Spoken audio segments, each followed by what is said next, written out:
Hello everyone, welcome back to our YouTube channel exam track centre. देखो, इस video में मैं कंप्यूटर को कंटिन्यू कर रहा हूँ। कंप्यूटर की जनरेशन इस वीडियो में हम पढ़ेंगे। उससे पहले अगर आपने अभी तक चैनल को सब्सक्राइब नहीं किया है तो चैनल को सब्सक्राइब जरूर कर लें और कंप्यूटर की क्लासेज रेगुलर चेक करते रहें। तो चलिए स्टार्ट करते हैं। कंप्यूटर जनरेशन हम पढ़ते हैं। अब तक जो टोटल जनरेशन आई है, 5 जनरेशन आई है, 5th जनरेशन अभी चल रही है। तो इन सभी को जनरेशन को हम विस्तार से पढ़ेंगे कि कौन सी जनरेशन में क्या क्या हुआ। ठीक है, तो फर्स्ट जनरेशन से मैं स्टार्ट करता हूँ। फर्स्ट जनरेशन जो है वो कब से स्टार्ट हुई, ये डेट जो है आपको याद करने की ज़रूरत है नहीं। 1937 से 1946 तक की जनरेशन चली थी। अब इसके अंदर क्या हुआ, जो कंप्यूटर बनाए गए थे इसके अंदर, एक बात तो ये है कि वो लो लेवल लैंग्वेज यूज़ करते थे। लो लेवल लैंग्वेज, देखो लैंग्वेज अगर आपने अभी तक पढ़ी नहीं है तो लैंग्वेज का लेक्चर जरूर देखें। लो लेवल लैंग्वेज कौन सी है, जो लैंग्वेज कंप्यूटर समझता है वो लैंग्वेज है। कौन सी है, मशीन लैंग्वेज या फिर मैं कहूँ असेंबली लैंग्वेज। ये दो टाइप की लैंग्वेज है, वो लो लेवल है जो कंप्यूटर डायरेक्टली इसको अंडरस्टैंड कर लेता है। तो जब जो भी प्रोग्राम बनाए जाते थे उस टाइम पे तो वो लो लेवल लैंग्वेज में बनाए जाते थे, जो कि बहुत ही डिफ़िकल्ट काम है। ठीक है, प्लस में एक क्या है कि इसके अंदर जो है वो वैक्यूम ट्यूब्स यूज होती थी। देखो वैक्यूम ट्यूब्स अगर आपने अभी तक देखी नहीं है तो इस इमेज में देख सकते हैं वैक्यूम ट्यूब्स क्या होती हैं।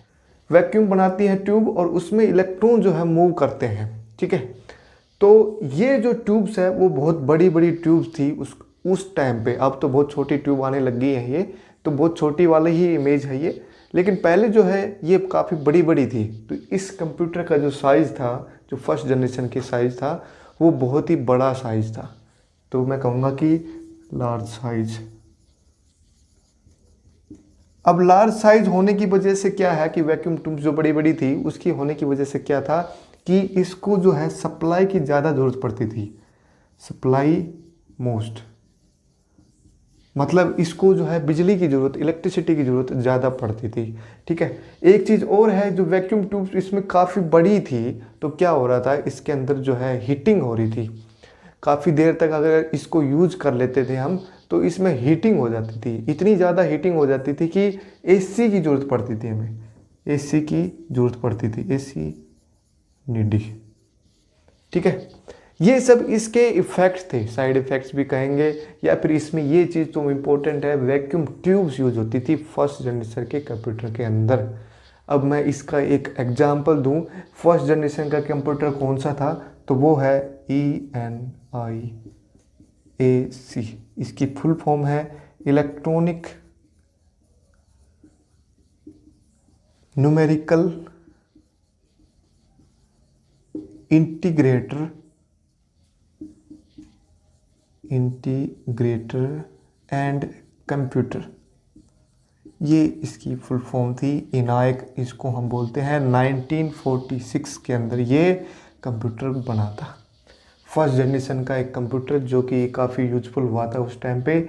इनायक 1946 के अंदर ये बना था। ठीक है, तो इसके अंदर वैक्यूम ट्यूब यूज होती थी, लो लेवल लैंग्वेज यूज होती थी, एंड मैं कहूँगा कि भाई इनायक जो है उसका एक एग्जाम्पल है। ये 3 चीज़ें इसमें याद करनी ज़रूरी है।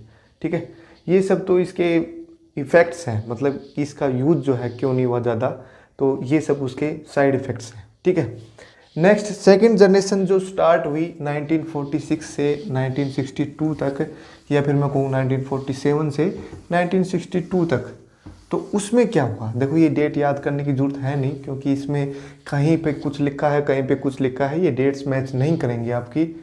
सेकंड जनरेशन रफली जो है 1946 से 1962 तक चली सेकंड जनरेशन। अब इसके अंदर क्या हुआ, देखो फर्स्ट जनरेशन में तो क्या हुआ कि साइज़ बड़ा था, हीटिंग हो रही थी, ये सब इफेक्ट थे, है ना। तो इसमें साइज को देखते हुए साइज छोटा करने की कोशिश करी गई। तो साइज कैसे छोटा होगा, वैक्यूम ट्यूब्स की जगह कुछ और यूज करना पड़ेगा हमें। तो इसमें क्या यूज किया गया, इसमें यूज किया गया ट्रांजिस्टर। देखो ट्रांजिस्टर आपने देखा होगा कि कोई प्लेट खोल के देखी होगी, अब भी ट्रांजिस्टर यूज होते हैं। ट्रांजिस्टर क्या होता है कि एम्पलीफाई करने के लिए, या फिर मैं कहूँ एज ए स्विच जो है वो भी यूज होता है, ये स्विच के रूप में। एम्पलीफाई मतलब उस चीज़ को बढ़ाना, किसी भी चीज़ को, वोल्टेज को बढ़ाना है, करंट को बढ़ाना है तो उसको एम्पलीफाई करना, बढ़ाना, ठीक है। स्विच का मतलब तो पता ही है भाई, ऑन ऑफ, कभी बंद करना कभी ऑन करना। तो स्विच के रूप में भी ये काम आता है ट्रांजिस्टर आज के टाइम पे भी, ठीक है। अब इसका जो है, इसका डायग्राम, इसकी इमेज जो आप देख रहे होंगे, इसके अंदर 3 टांगे हैं इसकी, ठीक है। एमिटर, बेस, कलेक्टर, ये 3 नाम है इसके, 3 टांगे होती हैं, एमिटर, बेस, कलेक्टर।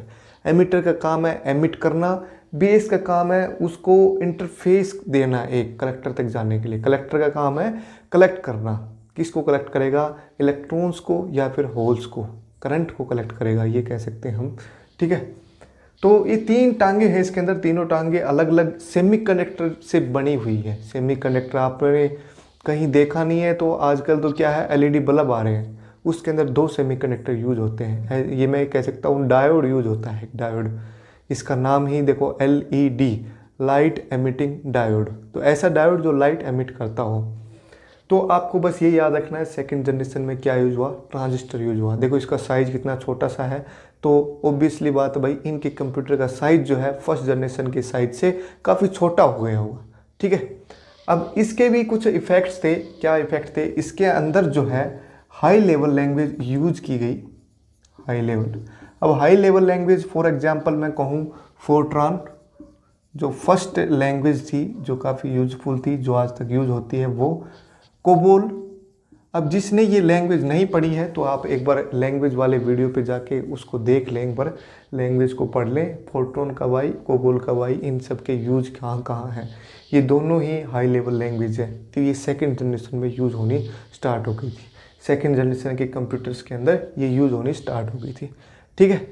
फिर इनका साइज भी थोड़ा सा बड़ा था, ट्रांजिस्टर का हालांकि साइज बहुत छोटा होता है, लेकिन फिर भी कंप्यूटर का साइज काफ़ी बड़ा था, ठीक है। तो इसको और छोटा करने की कोशिश की गई और चीज़ें इसके अंदर काफ़ी छोटी चीज़ों में कंडेंस करने की कोशिश की गई। तो उसमें अब क्या किया गया, देखो इसमें एक एग्जांपल दूं मैं सेकंड जनरेशन का, तो ये है हनीवेल, हनीवेल कंप्यूटर का नाम है हनीवेल। तो ये एग्जांपल है सेकंड जनरेशन का, जिसके अंदर क्या यूज हुआ, ट्रांजिस्टर यूज हुआ। देखो ये इंपॉर्टेंट बात बनती है, ट्रांजिस्टर कौन सी जनरेशन में यूज हुआ, सेकंड जनरेशन में यूज हुआ। थर्ड जनरेशन अब बात करते हैं। थर्ड जनरेशन कब से कब तक थी भाई, 1963 से लेकर 1971 तक। देखो सेकंड जनरेशन में ट्रांजिस्टर यूज हुआ था, है ना। थर्ड जनरेशन में क्या यूज हुआ, उसकी जगह आईसी यूज होने लगा। आईसी इमेज में आप देख रहे होंगे, एसी आईसी क्या होता है, इंटीग्रेटेड सर्किट। इंटीग्रेटेड सर्किट मतलब एक छोटा सा सर्किट है, छोटा सा नहीं है, बहुत बड़ा सर्किट है वैसे तो, लेकिन एक छोटी सी स्पेस के अंदर, छोटी सी एक उसके अंदर बहुत सारी चीज़ें हैं, इंटीग्रेट कर दिया उसमें, एक इतनी सी चीज़ में बहुत सारी चीज़ें आ गई। तो इसका साइज जो है और भी छोटा हुआ है। देखो आईसी के बारे में थोड़ा सा मैं बता देता हूँ। आईसी आपने देख ली होगी इमेज में कैसी है, ये आपने देखा भी होगा कहीं प्लेट में, कोई प्लेट खोल के देखी होगी टीवी वगैरह में। तो ये जो है आईसी की इन्वेंशन कब हुई थी, ये हुई थी इन्वेंशन 1958 में, ठीक है। 1958 में इसको किसने किया था इन्वेंट, जैक किल्बी ने। देखो इसको याद करने का एक बेस्ट तरीका है, देखो आईसी में आप दिख रही होंगी कील से टाइप, कुछ कील से टाइप हैं दोनों साइड में, है ना। तो कील से बन रहा है किल्बी, ठीक है। जैक किल्बी ने इसको बनाया था 1958 के अंदर। वैसे तो पहले और भी आईसी बनी हुई थी, लेकिन ये जो है काफ़ी मतलब वेरीफाइड थी, मतलब ये चल पड़ी थी, मतलब हम ये कह सकते हैं एक्सपेरिमेंटली जो है डेमोन्स्ट्रेट हुआ था इसका। तो ये आईसी जो है काम कर रही थी। तो ये जैक किल्बी ने बनाई थी 1958 के अंदर। तो थर्ड जनरेशन में क्या यूज हुआ, आईसी यूज होने लगी थी, ठीक है। और क्या यूज हुआ थर्ड जनरेशन में, देखो और थर्ड जनरेशन में यूज होने लगा फिर रैम।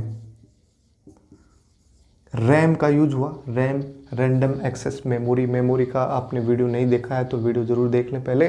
रैम यूज होने लगी थर्ड जनरेशन के अंदर, ठीक है। और देखो क्या यूज होने लगा, और इसमें high level language he use I, जैसे मैं कहूँ सी एंड सी प्लस प्लस, ठीक है। इस जनरेशन में ये सब लैंग्वेज यूज होने लगी, सी एंड सी प्लस प्लस, ठीक है। हाई लेवल लैंग्वेज है दोनों, ऑब्जेक्ट ओरिएंटेड लैंग्वेज है दोनों की दोनों। मैंने ये करवाया था लैंग्वेज वाले वीडियो के अंदर। ठीक है, तो ये सब कुछ क्वेश्चन थे कि हाई लेवल लैंग्वेज यूज होती है इसके अंदर। जैक किल्बी ने इसको बनाया था आईसी को, और रैम इसमें यूज होने लगी थी। ठीक है, अगर इसका मैं एग्जाम्पल दूं तो एग्जाम्पल है IBM 300। IBM 300 IBM एक अमेरिका की कंपनी है, इंटरनेशनल बिजनेस मशीन इसको फुल फॉर्म है। IBM ने इसको इन्वेंट किया था, 300 नाम है इस कंप्यूटर का, IBM 300। ठीक है, तो थर्ड जनरेशन में इतना ही याद करो। फोर्थ जनरेशन में चलते हैं अब। फोर्थ जनरेशन में क्या हुआ, अब देखो और भी छोटा करने की कोशिश करी जा रही है बार बार, तो और भी छोटा करेंगे इसको। फोर्थ जनरेशन में क्या हुआ, आईसी की जगह कुछ और यूज करेंगे अब। फोर्थ जनरेशन 1971 से लेकर के 1989 तक, या मैं कहूँ 72 से लेकर के 71 तक, तो वही हो गया था। इसके अंदर क्या यूज हुई, अब आईसी तो उसमें होली, आईसी वैसे भी बहुत कॉम्पैक्ट फॉर्म में होती है, लेकिन उससे भी छोटी कॉम्पैक्ट फॉर्म में होगी अब very large scale integrated circuit, या मैं कहूँ large scale integrated circuit, IC भी बोल सकते हैं इसको। वेरी लार्ज और लार्ज स्केल मतलब और छोटी और ज़्यादा सर्किट उसके अंदर, एक ही चीज़ के अंदर और ज़्यादा सर्किट डाल दिए गए। तो ये सब यूज हुई फोर्थ जनरेशन के अंदर। ठीक है, और फोर्थ जनरेशन के अंदर ही क्या क्या इन्वेंट हुआ, वो हुआ माउस, कीबोर्ड। देखो मोस्ट इम्पॉर्टेंट आज के केस में माउस और कीबोर्ड हमें पता है, हम यूज़ भी करते हैं। तो ये सब चीज़ें जो है फोर्थ जनरेशन में आई थी, माउस कीबोर्ड। और मैं बात करूं और क्या है इसके अंदर, देखो मैंने CPU पढ़ाया था, तो CPU के अंदर मैंने बताया था कि माइक्रो प्रोसेसर नाम की एक चिप होती है। तो माइक्रो प्रोसेसर भी इसी के अंदर ही यूज हुआ प्रोसेसर। एक चीज़ मैं बताना भूल गया, जो फर्स्ट जनरेशन का जो कंप्यूटर्स थे उसके अंदर कोई भी ऑपरेटिंग सिस्टम नहीं था। तो ये बात नोट कर ली जाए, फर्स्ट जनरेशन में कोई भी ऑपरेटिंग सिस्टम नहीं था। ऑपरेटिंग सिस्टम जो है एप्पल का बाद में यूज हुआ है, 1976 में बना है। और भी सारे ऑपरेटिंग सिस्टम के लिए मैंने वीडियो बना रखी है, तो आप वीडियो को जाकर देख सकते हैं कौन सा ऑपरेटिंग सिस्टम कब बना है। ठीक है, इसमें देखो कौन सा ऑपरेटिंग सिस्टम जो है फोर्थ जनरेशन में यूज किया गया, तो वो किया गया MS विंडो, माइक्रोसॉफ्ट की विंडो जो है वो यूज किया गया। विंडो जो है 1985 के अंदर जो है इन्वेंट करी गई थी माइक्रोसॉफ्ट ने, विंडो 1.0। तो ये 1985 में इन्वेंट किया गया। तो ये फोर्थ जनरेशन के अंदर ही लाई करता है, ये ऑपरेटिंग सिस्टम जो है यूज होने लग गया था। ठीक है, देखो इसमें हाई लेवल लैंग्वेज यूज करी गई कौन कौन सी भाई, वो ही C एंड C++। ठीक है, C एंड C++। आल्सो तो जावा जो है वो 1995 के अंदर डिस्कवर हुई थी, इन्वेंट हुई थी 1995 के अंदर। तो वो जो है अगर मैं कहूँ फोर्थ जनरेशन के बाद वाले हिस्से में यूज होने लगी फिफ्थ जनरेशन के अंदर। ठीक है, अब हम पढ़ते हैं फिफ्थ जनरेशन, जो कि आज के टाइम पे चल रही है। कोई कोई ये मानता है भाई फिफ्थ जनरेशन कंप्लीट हो ली, सिक्स जनरेशन हम कर रहे हैं, लेकिन जो है कई बुकों में यही लिखा है अभी भी कि फिफ्थ जनरेशन ही चल रही है 1989 से लेकर आज तक प्रेजेंट।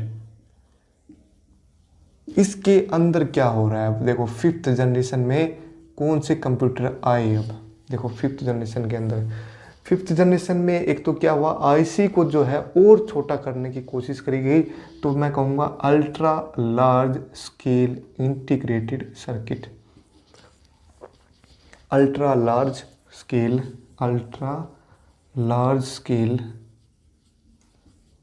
Integrated circuit IC. तो और भी ज़्यादा कॉम्पैक्ट करने की कोशिश करेगी आईसी के अंदर, और भी ज़्यादा सर्किट जो है डाले गए इस फिफ्थ जनरेशन के अंदर। ठीक है, और क्या क्या क्या चीज़ें यूज होने लगी इसके अंदर, देखो आजकल हम क्या क्या चीज़ें यूज करते हैं। जैसे मैं कहूँ इंटरनेट जो है यूज होने लगा है इसमें, ईमेल्स वगैरह यूज होने लग गई,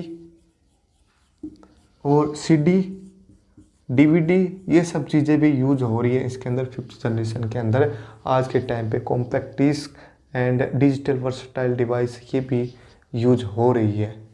तो ये सब फिफ्थ जनरेशन की इंपॉर्टेंट चीज़ें थी ये सब।